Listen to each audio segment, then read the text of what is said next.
First time biryani செய்கிறவங்க கூட இந்த வீடியோவை பார்த்தா அசால்ட்டாக செஞ்சிடலாங்க. குக்கர்லேயே ஈஸியாக குலையாமல் நல்ல உதிரியாக பூ போல் பிரியாணி எப்படி செய்கிறது அப்படின்னும், நம்ம டெய்லி லைஃப்பில் ஏதாச்சும் சமையல் மிஸ்டேக் ஆச்சு அப்படின்னா அதை எப்படி சரி பண்ணுறது அப்படின்னும் நிறைய டிப்ஸ் இதில் சொல்லியிருக்கேன். வீடியோவை நீங்கள் ஸ்கிப் பண்ணாமல் ஃபுல்லாக பாருங்கள்.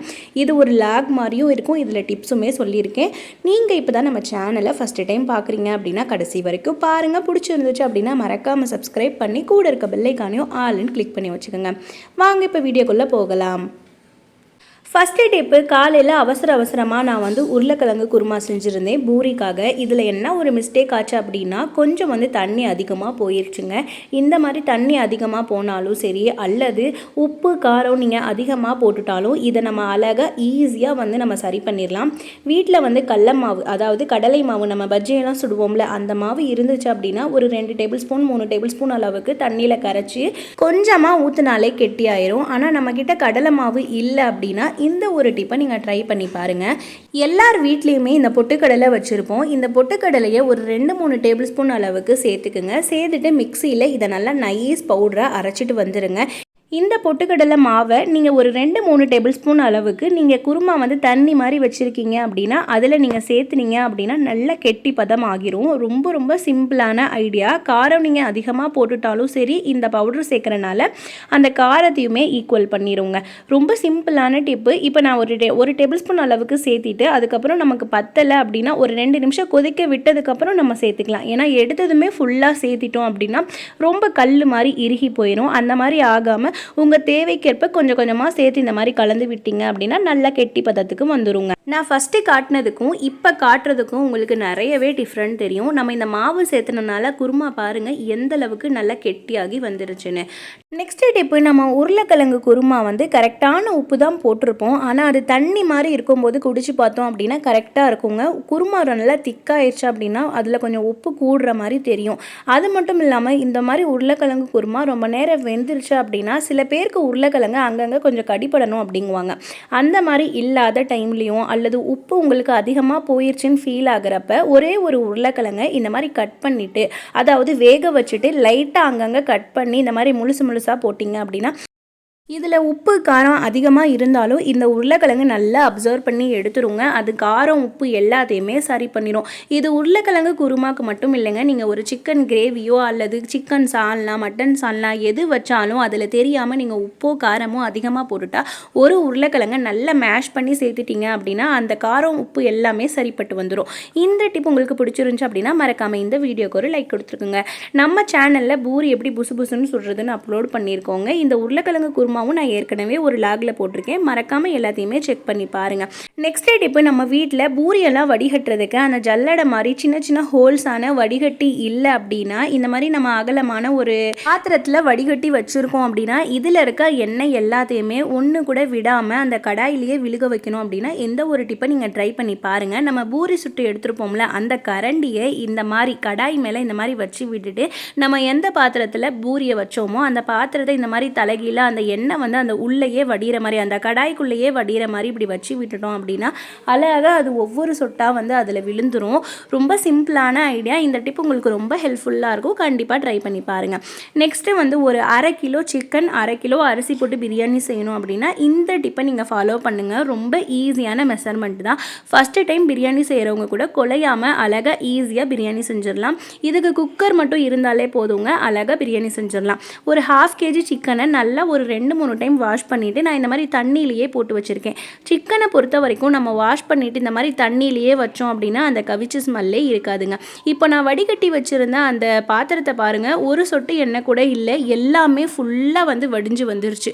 சிம்பிள் டிப்புங்க, ட்ரை பண்ணி பாருங்கள். மார்னிங் பிரேக்ஃபாஸ்ட் முடிஞ்ச உடனே அந்த பாத்திரம் எல்லாமே வாஷ் பண்ணிவிட்டு கொஞ்சம் மிச்சம் இருக்கிற சால்னா எல்லாத்தையுமே மாற்றி போட்டு வச்சாச்சு. பிரியாணி செய்கிறதுக்கு முன்னாடி பிரியாணிக்கு தேவையான அரிசியை ஃபஸ்ட்டு ஊற வச்சுட்டோம். நம்ம பிரியாணி மசாலா வணக்கிறதுக்குள்ளே அந்த ஊற வச்சுருக்க அரிசியுமே ஈக்குவலான பதத்தில் வெந்திருக்குங்க. எப்போவுமே நம்ம பிரியாணி செய்கிறோம் அப்படின்னா பிரியாணி செய்கிறப்ப தான் நம்ம அரிசி ஊற போடணும். ஏன்னா முன்னையே ஊற வச்சுட்டோம் அப்படின்னா அரிசி குழஞ்சு போயிடும். அந்த சாப்பாடு அவ்வளோக்கா டேஸ்ட்டாகவும் இருக்காது, உடஞ்ச மாதிரி ஆயிருங்க. இப்போ நான் கரெக்டாக எண்ணெயை ஊற்றிட்டேன். தேவையான அளவுக்கு ஒரு 3-4 குழிக்கரண்டி அளவுக்கு எண்ணெய் சேர்த்திருக்கேன். எண்ணெய் நல்லா ஹீட் ஆனதுமே 2 பட்டை, 2 லவங்கம், 2 கிராம்பு சேர்த்திருக்கேன். இது எல்லாமே நல்லா பொரிஞ்சு வரட்டுங்க. இது எல்லாம் நல்லா பொரிஞ்சு வந்ததுமே ஒரு 2 கைப்பிடி அளவுக்கு பல்லாரி வெங்காயத்தை நான் இந்த மாதிரி நீல வாக்கில் கட் பண்ணியிருக்கேன். 2 கைப்பிடி போட்டோம் அப்படின்னா கரெக்டான மெஷர்மெண்ட்டாக இருக்கும். நீங்கள் ஒரு பெரிய வெங்காயம் சின்ன வெங்காயம்னு எடுத்தோம் அப்படின்னா நமக்கு அளவு குவான்டிட்டி தெரியாதுங்க. உங்கள் கையில் 2 கைப்பிடி அளவுக்கு வெங்காயம் போட்டு நல்லா இதை ப்ரௌனிஷ் ஆகிற வரைக்கும் நம்ம வறுத்து எடுக்கணும். வெங்காயம் நம்ம எந்த அளவுக்கு இதில் வதக்குறோமோ அந்த அளவுக்கு பிரியாணி கலர் கொடுக்கும். அப்போ தான் கடைகளில் கிடைக்கிற மாதிரி நல்ல சூப்பர் கலரான பிரியாணியாக இருக்கும். நம்ம எந்த ஒரு இன்க்ரீடியன்ட்ஸ் கலர் பவுடர்லாம் போடாமல் நல்ல பிரியாணி கலராக வரணும் அப்படின்னா இந்த மாதிரி பொன்னிறமாக பிரியாணி வதக்கி விட்டுட்டு ஒரு 5-6 டேபிள் ஸ்பூன் அளவுக்கு இஞ்சி பூண்டு பேஸ்ட்டு அரைச்சி வச்சுருக்கேன். அதையும் சேர்த்துக்கிறேன். இதையும் சேர்த்து நல்லா பச்சை வாசனை போகிற வரைக்கும் இதை நம்ம நல்லா வதக்கி விட்டுக்கலாம். இஞ்சி பூண்டு வெங்காயம் இது எல்லாமே வந்து நல்லா வதங்கி அந்த எண்ணெயிலேயே சுருண்டு எண்ணெய் தனியாக அந்த இஞ்சி பூண்டு தனியாக நம்ம சேர்த்திருக்கிறது எல்லாம் வந்து வதக்கி வரணும். இஞ்சி பூண்டு எல்லாமே நல்லா வதங்கி வந்துச்சுங்க. இப்போ ஒரு 2 தக்காளி நல்ல பெரிய சைஸ் தக்காளியை இந்த மாதிரி நீல வாக்கில் கட் பண்ணி வச்சுருக்கேன். இதையும் சேர்த்து நல்லா குலைவாக நம்ம வதக்கி எடுத்துக்கலாம். ஒவ்வொரு இன்க்ரீடியன்ஸும் நம்ம நல்லா வதக்க பிரியாணி நல்ல டேஸ்ட் கொடுக்கும். நம்ம எந்த ஒரு மசாலா ஐட்டம் செஞ்சாலும் அதை நம்ம நல்லா வதக்கிறதுல தாங்க அந்த டேஸ்ட்டே வரும். பாருங்க எந்த அளவுக்கு நல்லா வதங்கி வருதுன்னு. நம்ம இந்த மாதிரி வதக்கும் போது அடி பிடிக்காம நல்லா கரண்டியை இந்த மாதிரி நல்லா மிக்ஸ் பண்ணி வதக்கி விடணுங்க. இப்போ ஒரு 1/2 டீஸ்பூன் அளவுக்கு பிரியாணி மசாலா, அதாவது பட்டை ஏலக்காய் கிராம்பெல்லாம் நம்ம அரைச்சி வச்சுருப்போம்ல, அதை வந்து இந்த டைமில் சேர்த்து அதையுமே நல்லா பச்சை வாசனை போகிற வரைக்கும் நம்ம வதக்கி எடுத்துக்கலாம். நான் ஏற்கனவே தக்காளி சேர்க்கும் போது கொஞ்சமாக கல்லுப்பு போட்டிருந்தேன். ஏன்னா தக்காளி அவ்வளோ சீக்கிரமாக வதங்கி வராது. கொஞ்சமாக உப்பு சேர்த்தணும் அப்படின்னா எல்லாமே நல்லா வதங்கி வந்துடும். இப்போ இதுக்கு தேவையான காரம் நம்ம சேர்த்துக்கலாங்க. 1/2 kgக்கு கரெக்டாக 1 டேபிள் ஸ்பூன் அல்லது 1.5 டேபிள் ஸ்பூன் அளவுக்கு மிளகாய் தூள் சேர்த்தணும் அப்படின்னா கரெக்டாக இருக்கும். நான் வந்து ஒரு 1.5 டீஸ்பூன் அளவுக்கு சேர்த்தினேன். சேர்த்துட்டு ஒரு 1/2 டீஸ்பூன் அளவுக்கு தனியாத்தூள் சேர்த்தேன். இது எல்லாத்தையுமே சேர்த்து நல்லா பச்சை வாசனை போகிற வரைக்கும் நல்லா இந்த மசாலா வந்து அடி பிடிக்காத மாதிரியும் அந்த பச்சை ஸ்மெல் போகிற மாதிரியும் வதக்கி விடணும். நெக்ஸ்ட்டு ஒரு கொத்து மல்லித்தலை, ஒரு கொத்து புதினா இதையும் சேர்த்து நல்லா வதக்கி விடலாம். இது எல்லாமே நல்லா வதங்கி வந்ததுக்கப்புறம் நம்ம தண்ணியில் வச்சுருக்கோம்ல சிக்கன், இதை நம்ம இந்த டைமில் சேர்த்திக்கலாங்க. சிக்கனை சேர்த்துனதுக்கப்புறமும் நல்லா ஒரு 10 நிமிஷம் 15 நிமிஷம் அந்த மசாலா கூடயே வந்து நல்லா வதக்கி விடணும். தண்ணியெல்லாம் எதுவுமே ஊற்றக்கூடாதுங்க. சிக்கன்லேயே நிறைய தண்ணி வந்து பிரிஞ்சு வரும். இப்போ நான் சிக்கன் சேர்த்துட்டு நல்லா வதக்கி விட்டதுக்கப்புறம் காட்டுறேன் பாருங்கள் இதில் எந்த அளவுக்கு தண்ணி பிரிஞ்சு வந்திருக்குன்னு. 1 கிலோ பிரியாணி செய்யணும் அப்படின்னா ஒரு டம்ளரில் நம்ம அரிசி அளந்து எடுத்துக்கிறோம் அப்படின்னா அந்த டம்ளரில் இப்போ 1 டம்ளர் அரிசி அப்படின்னா அதுக்கு 1.5 டம்ளர் அளவுக்கு தாங்க தண்ணி வைக்கணும். அப்போ தான் வந்து அது கரெக்டான அளவாக இருக்கும். அதுவும் ஒரு சில அரிசி வந்து புது அரிசியாக இருக்குது அப்படி நமக்கு பார்த்தாலே தெரிஞ்சிடும் புது அரிசி இது பழைய அரிசி அது. புது அரிசியாக இருந்துச்சு அப்படின்னா 1 டம்ளர் அரிசி அப்படின்னா 1 டம்ளர் தண்ணி வச்சாலே கரெக்டான அளவுகளாக இருக்கும். இப்போ சிக்கன் எல்லாத்தையுமே சேர்த்து நல்லா வதக்கி விட்டாச்சுங்க. இந்த டைமில் ஒரு 1/2 லெமனை புழிஞ்சு விட்டுக்கலாம். லெமன் புளியறதுக்கு நம்ம இந்த மாதிரி ஒரு ஜல்லடை வச்சு யூஸ் பண்ணோம் அப்படின்னா அந்த கொட்டைகள் எல்லாம் அந்த ஜல்லடையிலேயே விழுந்துருங்க. பிரியாணி செய்கிற போது இது ரொம்ப ஹெல்ப்ஃபுல்லாக இருக்கும். இந்த டிப்பையும் நீங்கள் ட்ரை பண்ணி பாருங்கள். பிகினர்ஸாக இருக்கீங்க அப்படின்னா இந்த டிப்ஸும் நீங்கள் தெரிஞ்சு வச்சுக்கோங்க. லெமன் சேர்த்துவதுக்கப்புறம் இதை நல்லா மிக்ஸ் பண்ணி விட்டுட்டு ஒரு 2-3 டேபிள் ஸ்பூன் அளவுக்கு தயிர் சேர்த்தணும். தயிரையும் சேர்த்து நல்லா அந்த மசாலா கூடயே நம்ம வதக்கி விட்டோம் அப்படின்னா அந்த சிக்கனில் நல்லா மசாலா பிடிச்சிருக்கும். நல்லா சூஸியாக உப்பு காரம் எல்லாமே அந்த சிக்கனில் பிடிச்சிருக்குங்க. நம்ம சிக்கன் வெந்ததுக்கப்புறம் தான் லெமன் சேர்க்கணும் தயிர் சேர்க்கணும்னு இல்லை. இந்த மாதிரி வதக்கும் போதே சேர்த்துட்டோம் அப்படின்னா நல்லா கலர்ஃபுல்லாகவும் இருக்கும். அந்த மசாலா நல்லா அந்த சிக்கனில் பிடிச்சிருக்கும். நம்ம தண்ணி எல்லாம் எதுவுமே சேர்த்தாமல் இதுவே பாருங்கள் 1 டம்ளர் 2 டம்ளர் அளவுக்கு தண்ணி அளவுக்கு அந்த கிரேவி இருக்குது. இந்த டைம் நல்லா இந்த மாதிரி கொதிச்சு வந்ததுக்கப்புறம் அளவு தண்ணி நீங்கள் எதில் அளக்குறீங்களோ அதில் வந்து 1 டம்ளர் அரிசி அப்படின்னா ஒரு டம்ளர் அளவுக்கு தண்ணி நான் வந்து படிக்கணக்கில் தான் அளந்து போட்டேன் 1/2 கிலோ அப்படின்ட்டு. அதுக்கு இந்த ஒரு செம்பில் ஊற்றினா எனக்கு கரெக்டாக இருக்கும். அதனால் ஒரு செம்பு தண்ணி மட்டுமே ஊற்றினேன். டம்ளரில் செய்கிறோம் அப்படின்னா 1 டம்ளருக்கு 1.5 டம்ளர் அல்லது 1.25 டம்ளர் அளவுக்கு தாங்க தண்ணி ஊற்றணும். அதாவது 1 டம்ளர் அரிசி அப்படின்னா 1.25 டம்ளர் 1 டம்ளர் அளவுக்கு தண்ணி. இப்போ நான் இது எல்லாமே சேர்த்து நல்லா மிக்ஸ் பண்ணிவிட்டு உப்பு கொஞ்சமாக பத்தலை காரம் கொஞ்சம் பத்தலைன்னு கொஞ்சமாக ஆட் பண்ணிக்கிட்டேன். நீங்கள் இந்த மாதிரி தண்ணி சேர்த்துனதுக்கப்புறம் உப்பு காரம் டேஸ்ட் பண்ணிவிட்டு பத்தலைன்னா போட்டுட்டு இந்த தண்ணியை நம்ம நல்லா கொதிக்க விட்டுக்கலாம். சிக்கன் வந்து இந்த நம்ம வதக்கினதுலேயே வந்து அரைவாசி வெந்திருக்கும். பாருங்கள் எந்த அளவுக்கு சூஸியாக நல்லா வதங்கி வந்துருச்சுன்னு. இப்போ நம்ம இது நல்லா தண்ணி தண்ணி கொதிச்சு வந்ததுக்கப்புறம் அரிசி போட்டோம் அப்படின்னா சிக்கன் வந்து நமக்கு உடையாமையும் இருக்கும், நல்லா வந்து மசாலாவும் பிடிச்சிருக்குங்க. இந்த மாதிரி பிரியாணி செய்யும் போது இந்த பிரியாணி மசாலா இந்த தண்ணியை நல்லா ஒரு 5 நிமிஷம் கொதிக்க விட்டுட்டு அதுக்கப்புறம் நீங்கள் அரிசி சேர்த்துனீங்க அப்படின்னா நல்ல டேஸ்டியாக இருக்கும். அந்த பச்சை ஸ்மெல் எதுவுமே இருக்காதுங்க. இப்போது நம்ம அரிசி ஊற வச்சோம்ல, ஊற வைக்கும் போதே அரிசியை வந்து ஒரு 2-3 டைம் வாஷ் பண்ணிவிட்டு தண்ணியில் ஊற வச்சிடணும். ஏன்னா வந்து ஊற வச்சதுக்கப்புறம் நம்ம அரிசியை போட்டு நல்லா நசுக்கி கழுவணும் அப்படின்னா அது குருணையாக உடஞ்சி போயிடும். அதனால் பிரியாணி செய்யும் போது மட்டும் அரிசியை ஃபஸ்ட்டு ஊற வைக்கும் போதே 2 டைம் வாஷ் பண்ணிவிட்டு 3வது தண்ணியில் ஊற வச்சிடணும். இப்போ அரிசி சேர்த்து ஒரு 5 நிமிஷம் விட்டதுக்கப்புறம் இந்த மாதிரி நல்ல தண்ணியெல்லாம் சுருண்டு வதங்கி வந்துடும். நம்ம பிரியாணி இந்த அரிசி போட்டதுக்கப்புறம் தாங்க நம்ம முக்கியமாக கவனிக்கணும். ஏன்னா நம்ம அடுப்பில் ஹை ஸ்பீடில் வச்சுட்டு போயிட்டோம் அப்படின்னா அடி பிடிச்சிக்கும். இந்த தண்ணி சுண்டி வர வரைக்கும் மட்டும் நம்ம அப்பப்போ லைட்டாக இந்த மாதிரி கரண்டியை வச்சு லைட்டாக கிளறி விடணும். ஃபுல்லாக போட்டு கிண்டி விட்டோம் அப்படின்னா அரிசியெல்லாம் குருணை மாதிரி உடஞ்சி போயிடும். ஒரு ஓரமாக இந்த சைட்லேருந்து இந்த மாதிரி கிண்டி விடணுங்க. நெக்ஸ்ட்டு நம்ம குக்கரில் பிரியாணி செய்ய போகிறோம் அப்படிங்கிறனால இதில் இருக்க அந்த கேஸ் கட்டரை நீங்கள் எடுத்துருங்க. எடுத்துட்டு இந்த மாதிரி போட்டு மூடி நல்லா 5 நிமிஷம் சிம்லேயே வச்சு விடுங்க. அரிசி வந்து ஒரு 3/4 பதத்துக்கு வெந்து வரணுங்க. நான் ஒரு 5 நிமிஷம் வச்சு விட்டுட்டு அதுக்கப்புறம் ஓப்பன் பண்ணி பார்த்தா இந்த மாதிரி கொஞ்சம் 3/4 பதத்துக்கு வெந்து வந்துருந்துச்சு. ஆனால் தண்ணியுமே இருந்துச்சு. இந்த பக்குவம் வந்து கரெக்டான ஸ்டேஜ். இப்போ வந்து லைட்டாக இந்த மாதிரி மிக்ஸ் பண்ணி விட்டுட்டு அடியில் வந்து நீங்கள் ஹீட் பண்ணுறதுக்கு தம் போடுறதுக்காக வீட்டில் வந்து தோசைக்கல் வச்சுருக்கீங்க அப்படின்னா அந்த தோசைக்கல்லை வந்து நீங்கள் அடுப்பில் வச்சு விட்டுட்டு இதுக்கு மேலே இந்த குக்கரை வச்சு விட்டு ஒரு 10 நிமிஷம் வச்சு விட்டுட்டீங்க அப்படின்னா நல்லா பூ மாதிரி உதிரியாக வந்து சாப்பாடு வெந்து வந்துருங்க. ரொம்ப ரொம்ப ஈஸியாக நம்ம குக்கர்லேயே பிரியாணி செஞ்சிடலாம். பாருங்கள், இப்போ நான் ஒரு 10 நிமிஷம் இந்த பிரியாணி அப்படியே வச்சு விட்டுட்டேன். தோசைக்கல் ஹீட் ஆகிறதுக்காக ஸ்பீடில் வச்சுருக்கேன். ஒரு 5 நிமிஷம் கழித்து சிம்மில் வச்சு விட்டுருவேன் அந்த தோசைக்கல்லை. இப்போ வந்து இந்த சைடு கேப்பில் இந்த தயிர் சட்னியும் இதுக்கு நான் ரெடி பண்ணிட்டேன். மத்தியானம் வந்து 1 மணி 1:30 மணி இந்த பிரியாணி செய்கிறதுக்கு ஆயிடுச்சு. அதனால் சரி நாளைக்கு இட்லிக்கு வந்து அரிசி ஊற போட்டுடலாம் அப்படின்னு சொல்லிட்டு அரிசியுமே ஊற போட ஸ்டார்ட் பண்ணிட்டேன். இந்த இட்லிக்கு நான் சொல்கிற மெத்தடில் நீங்கள் அரிசி ஊற போட்டிங்க அப்படின்னா நல்லா பஞ்சு மாதிரி இட்லி பூ மாதிரி இருக்கும். ரொம்ப ரொம்ப ஈஸியான டிப்பு தான். புழுங்கல் அரிசி 2 டம்ளர். நீங்கள் எந்த டம்ளர்லேயோ படியிலையோ அளக்குறீங்க அப்படின்னா அதவே கணக்கு வச்சுக்கோங்க. நான் வந்து இப்போ ஒரு 2 டம்ளர் அளவுக்கு புழுங்கல் அரிசி சேர்த்திருக்கேன். இட்லி அரிசி வந்து ஒரு 3/4 டம்ளர், அதாவது 3/4 படி சேர்த்திருக்கேங்க. சேர்த்திட்டு இப்போ வந்து புழுங்கல் அரிசி இட்லி அரிசி சேர்த்து 3 டம்ளர் கணக்கு வைக்கிறீங்க அப்படின்னா பச்சரிசி வந்து இதுக்கு 2 டம்ளர் சேர்க்கணும். அப்போ தான் இட்லி வந்து நல்லா பஞ்சு மாதிரி பூ மாதிரி வருங்க. மொத்தமாக 5 டம்ளர் அளவுக்கு அரிசிக்கு 3/4 டம்ளர் அளவுக்கு உளுந்து சேர்க்கணும். அப்போ தான் வந்து நல்ல இட்லி சாஃப்டாக பஞ்சு மாதிரி வரும். பிசுபிசுப்பு தன்மையும் இருக்காதுங்க. இதுக்கு வந்து 2-3 டேபிள் ஸ்பூன் அளவுக்கு நீங்கள் வெந்தயம் சேர்த்துக்கணும். அவ்வளோதாங்க. அரிசியும் ஊற வச்சாச்சு. இது இட்லி வந்து அடுத்த நாள் நான் எப்படி வந்துச்சுன்னு சொல்லி வீடியோலையும் காட்டுறேன். இப்போ பிரியாணி வந்து 10 நிமிஷத்தில் நல்லா பூ மாதிரி வெந்து வந்துருச்சு. இப்போ நான் எடுத்து காட்டுறேன் பாருங்கள். உதிரியாக கொலையாமல் ஒன்றுக்கு ஒன்று ஒட்டாமல் அவ்வளோ சூப்பராக வந்துருந்துச்சு. நல்ல வாசமனமாகவும் இருந்துச்சு. நம்ம வெங்காயத்தை நல்லா ப்ரௌனாக வறுத்தனால பிரியாணியும் நல்லா கலர்ஃபுல்லாக இருந்துச்சுங்க. கண்டிப்பாக நீங்களும் இந்த மெத்தடில் செஞ்சு அசத்தி பாருங்கள். எப்படி தான் பிரியாணி செஞ்சாலும் ஏதோ ஒரு மிஸ்டேக் ஆயிடுது அப்படின்னா இந்த டிப் உங்களுக்கு ரொம்ப ஹெல்ப்ஃபுல்லாக இருக்கும்.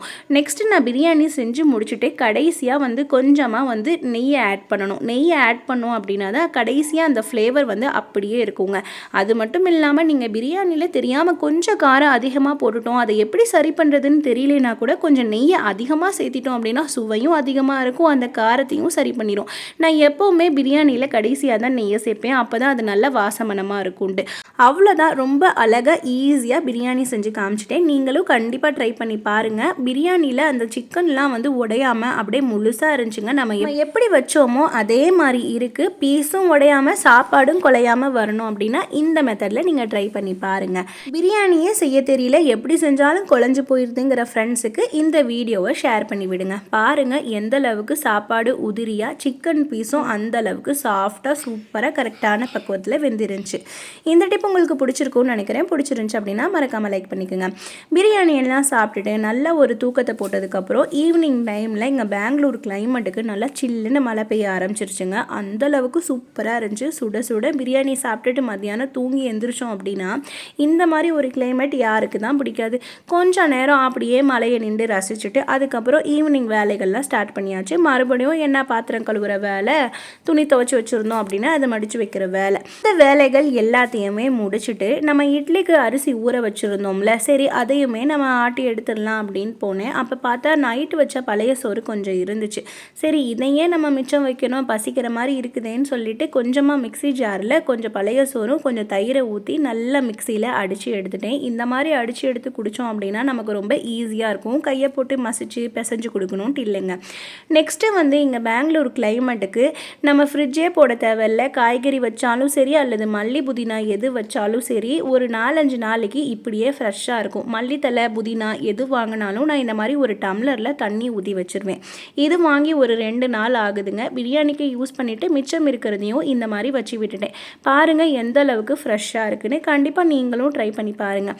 பெங்களூர் அல்லது மைசூர் இந்த மாதிரி இருக்கீங்க, கூலிங்கான ஏரியாவில் இருக்கீங்க அப்படின்னா ஃப்ரிட்ஜு போடவே தேவையில்லை. இந்த மெத்தடில் கூட நீங்கள் ஸ்டோர் பண்ணிக்கலாம். பெங்களூர் மட்டும் இல்லைங்க, எல்லா பக்கமும் சரி நீங்கள் மல்லி புதினா வாங்குறீங்க அப்படின்னா இந்த மாதிரி ஒரு தண்ணி டம்ளரில் ஊற்றி வச்சு அதுக்கு மேலே இந்த மாதிரி மல்லி புதினா வச்சு அதுக்கு மேலே நல்லா ஒரு கேரி பேக் இந்த மாதிரி டைட்டாக போட்டு வச்சுட்டிங்க அப்படின்னா அது வந்து 2-3 நாள் வெளில ஒரு வாரம் ஆனாலும் நல்லா ஃப்ரெஷ்ஷாக இருக்கும். ஆனால் டெய்லி அந்த தண்ணி மட்டும் நம்ம ரிமூவ் பண்ணி வேறு தண்ணியை போட்டு வைக்கணும். மல்லிப்பூவும் அப்படி தான். இந்த மாதிரி ஒரு கேரி பேக்கில் போட்டு நல்ல ஏர் வந்து உள்ளே இருக்கிற மாதிரி நல்லா டைட்டாக இந்த மாதிரி சுற்றி வச்சுட்டோம் அப்படின்னா மல்லிப்பூவும் நல்லா ஃப்ரெஷ்ஷாக அதே மாதிரி வாசனையாக இருக்கும். நம்ம ஊர் பக்கம் வந்து இந்த மாதிரி இருக்குமான்னு தெரியல. பெங்களூர்னால முன்னாடி நாள் வாங்கின மல்லிப்பூ ஈவினிங் எடுத்து பார்க்குற வரைக்கும் நல்லா ஃப்ரெஷ்ஷாக இதே மாதிரி இருந்துச்சு. இந்த மாதிரி டிப்பு உங்களுக்கு ரொம்ப ஹெல்ப்ஃபுல்லாக இருக்குங்க. கண்டிப்பாக நீங்களும் இந்த மாதிரி ஏர் போகிற மாதிரி நல்லா டைட்டாக அந்த கவரை சுற்றி வச்சுட்டிங்க அப்படின்னா மல்லிப்பூ வாடாமல் நல்லா ஃப்ரெஷ்ஷாக இருக்கும். இது பெங்களூர் கோயம்புத்தூர் இந்த மாதிரி இருக்கவங்க கூலிங் கிளைமேட்டில் இருக்கவங்களுக்கு யூஸ் ஆகும். கண்டிப்பாக நீங்களும் ட்ரை பண்ணி பாருங்கள். அது மட்டும் இல்லாமல் நம்ம ஊர் பக்கம் வந்து மல்லிப்பூவெல்லாம் வாங்குகிறோம் அப்படின்னா நம்ம ஃப்ரிட்ஜு இல்லை அப்படின்னா ஒரு ஈர துணியை சுற்றி அப்பப்போ அதை வந்து தண்ணி காயும் போதெல்லாம் தண்ணி மேலே தெளித்து வச்சாலே வந்து மல்லிப்பூ வாடாமையும் இருக்கும். இந்த டிப் உங்களுக்கு பிடிச்சிருக்கும்னு நினைக்கிறேன். பிடிச்சிருந்துச்சு அப்படின்னா மறக்காமல் லைக் பண்ணிக்கோங்க. நெக்ஸ்ட்டு வந்து எல்லாமே வேலை முடிச்சுட்டு பாத்திரம் எல்லாம் வாஷ் பண்ணி வச்சுட்டு கிரைண்டரில் அரிசி உளுந்து எல்லாத்தையும் போட்டு ஆட்டி வச்சிடலான்ட்டு உளுந்தம்பருப்பை போட ஆரம்பிச்சிட்டேன். நம்ம சேனலில் வந்து ரேஷன் அரிசியில் எப்படி இட்லி தோசை சுடணும்னு சொல்லி ஆல்ரெடி ஏற்கனவே ஒரு வீடியோ அப்லோடு பண்ணியிருக்கேன். அதையும் நீங்கள் செக் பண்ணி பாருங்கள். இட்லி நல்லா சாஃப்டாக பஞ்சு மாதிரி வரும். உளுந்தம்பருப்பு எல்லாத்தையுமே சேர்த்துட்டு கொஞ்சமாக தண்ணி ஊற்றி விட்டுட்டு பழைய சோறு கொஞ்சம் மிச்சம் இருந்துச்சுல்ல இதை வந்து ஒரு 2 டைம் நம்ம நல்லா வாஷ் பண்ணி எடுத்துக்கணும். ஏன்னா முன்னாடி நாள் பழைய சோறு அப்படிங்கிறனால அது லைட்டாக புளிப்பு ஸ்மெல்லாக இருக்கும். அதனால் அதை நல்லா வாஷ் பண்ணிவிட்டு நம்ம உளுந்து அரைக்கும் போதே இந்த பழைய சோறு ஒரு 2-3 கைப்பிடி அளவுக்கு போட்டுட்டோம் அப்படின்னா இட்லி நல்லா சாஃப்டாக நல்லா பஞ்சு மாதிரி இருக்குங்க. தோசையும் நல்லா கிறிஸ்பியாக வரும். அது மட்டும் இல்லாமல் இந்த மாதிரி வேஸ்ட்டாக நம்ம சாப்பாடை வீணாக்கவே தேவையில்லைங்க. சாப்பாடு மிஞ்சி போச்சு அப்படின்னா அதை பழைய சோறு மாதிரி ஊற்றி வச்சு வெறும் பச்சரிசி மட்டும் கூட சேர்த்து கூட அரைச்சாலுமே நம்ம ஆப்பமாட்டை கூட யூஸ் பண்ணிக்கலாம். இப்போ நம்ம இட்லி தோசை மாவு அரைக்கிறனால இதில் ஒரு 2-3 கைப்பிடி அளவுக்கு நான் சேர்த்து அதாவது உளுந்து கூடயே சேர்த்து நம்ம நல்லா நைஸாக அரைச்சி எடுத்துடணும். அப்போ தான் வந்து அந்த பழைய சோறு நல்லா அரைப்பட்டு வரும். இந்த மாதிரி கூலிங் கிளைமேட்டில் வந்து மாவு அவ்வளோ சீக்கிரம் புளிச்சு வராதுங்க. அதுக்கு நீங்கள் இந்த மாதிரி ஒரு 2 கைப்பிடி அளவுக்கு பழைய சோறு சேர்த்துனாலும் நல்லா புளிச்சு வந்துடும். மாவு எல்லாமே ஆட்டி முடிச்சுட்டு கொஞ்சமாக உப்பு கொஞ்சமாக சோடா போட்டு கலந்து வச்சுட்டேன். ஏன்னா இங்கே எப்படி தான் ஆட்டி வச்சாலும் மாவு மட்டும் அவ்வளோ சீக்கிரம் புளிக்கவே மாட்டேங்குது. அதனால் கொஞ்சமாக உப்புமே சோடாப்புமே போட்டு வச்சாச்சு. நெக்ஸ்ட்டு நம்ம என்ன தான் காலையிலேருந்து வேலைகள் பார்த்தாலும் நமக்கான ஒரு நேரத்தை நம்ம ஒதுக்கணுங்க. ஒரு ஹாஃப் தக்காளியை நான் சொல்கிற மெத்தடில் கட் பண்ணி போட்டுக்குங்க. நம்ம வீட்டில் வந்து இருக்கிற பொருட்களை வச்சே நம்ம ஒரு ஃபேஸ் மாஸ்க் ரெடி பண்ணிக்கலாம். இது நம்ம முகத்தில் இருக்க தழும்புகள் அதாவது பிம்பிள்ஸ் வந்து கருப்பு கருப்பாக தழும்புகள் இருக்குது, கருவளையம் இருக்குது, அல்லது முகம் வந்து பிரைட்டாகவே இல்லை ரொம்ப டல்லாக இருக்குது அப்படின்னா இந்த மாதிரி ஒரு ஃபேஸ் மாஸ்க் நீங்கள் டெய்லி வீக்லி போட்டாலும் சரி அல்லது வீக்லி ஒரு 2 டைம்ஸ் இந்த ஃபேஸ் மாஸ்க் போட்டாலும் சரிங்க. பிம்பிள்ஸும் சரி அந்த பிம்பிள்ஸ் வந்த தழும்புகள் இருக்கும்ல அது எல்லாமே காணா போயிடும். தக்காளியை வந்து ஒரு ஹாஃப் தக்காளி சேர்த்து நல்லா மிக்சியில் நைஸாக அரைச்சிட்டு வந்துட்டேன். 1 டேபிள் ஸ்பூன் அளவுக்கு தேன் சேர்த்துட்டு ஹாஃப் டேபிள் ஸ்பூன் அளவுக்கு காஃபி பவுடர் எந்த பிராண்ட் காஃபி பவுடர் வேணும்னாலும் நீங்கள் சேர்த்துக்கலாம். இதையெல்லாம் சேர்த்து நல்லா மிக்ஸ் பண்ணிவிட்டு 1 டேபிள் ஸ்பூன் அளவுக்கு அரிசி மாவு இதையுமே சேர்த்து நல்லா மிக்ஸ் பண்ணி ஒரு பேஸ்ட் மாதிரி எடுத்துக்குங்க. இது உங்கள் ஸ்கின்னில் போடும்போது உங்கள் ஸ்கின்னு நல்லா க்ளோவாகும். அந்த தழும்புகள் எல்லாம் கொஞ்சம் கொஞ்சமாக மறைஞ்சிட்டு வரும். எல்லாருமே வீட்டில் பெண்கள் வேலை பார்த்துக்கிட்டே இருப்போம். நம்ம கவனிச்சிக்கவே மாட்டோம். நமக்கு டைம் கிடைச்சாலும் நம்ம ஃபோன் பார்க்க மொபைல் பார்க்கன்னு போயிடுவோம். அந்த மாதிரி செய்யாமல் வீக்லி 1 டைம் இந்த மாதிரி ஃபேஸ் மாஸ்க்கோ ஏதோ ஒன்று செஞ்சோம் அப்படின்னா நம்ம நம்ம முகம் வந்து நல்லா பிரைட்டாக இருக்கும். நம்ம வேலைகள் எல்லாமே முடிச்சுட்டு நமக்கு டைம் கிடைக்கிற போது பசங்க கூட இந்த மாதிரி நம்ம டைம் ஸ்பெண்ட் பண்ணோம், இந்த மாதிரி லூடோவோ செஸ்ஸோ ஏதோ ஒன்று விளையாடுறோம் அப்படின்னா நமக்கும் மைண்டு நல்லா ரிலாக்ஸாக இருக்குங்க. எவ்வளோதான் ஸ்ட்ரெஸ்ஸாக இருந்தாலும் இந்த மாதிரி சில்ட்ரன்ஸ் கூட சேர்ந்து விளையாடும் போது நம்மளுடைய ஸ்ட்ரெஸ் எல்லாம் வந்து கம்மியாயிரும். நான் சொன்ன டிப்லாம் உங்களுக்கு ரொம்ப ஹெல்ப்ஃபுல்லாக இருக்கும்னு நினைக்கிறேன். இந்த லாக் உங்களுக்கு பிடிச்சிருந்துச்சு அப்படின்னா மறக்காமல் நம்ம சேனலை சப்ஸ்கிரைப் பண்ணி நிறைய பேர் கூட ஷேர் பண்ணிக்கோங்க. இதே மாதிரி டிப்ஸ் அல்லது ஒரு லாகில் உங்களை மீட் பண்ணுறேன். அது வரைக்கும் பாய் ஃப்ரெண்ட்ஸ். தேங்க்யூ ஃபார் வாட்சிங்.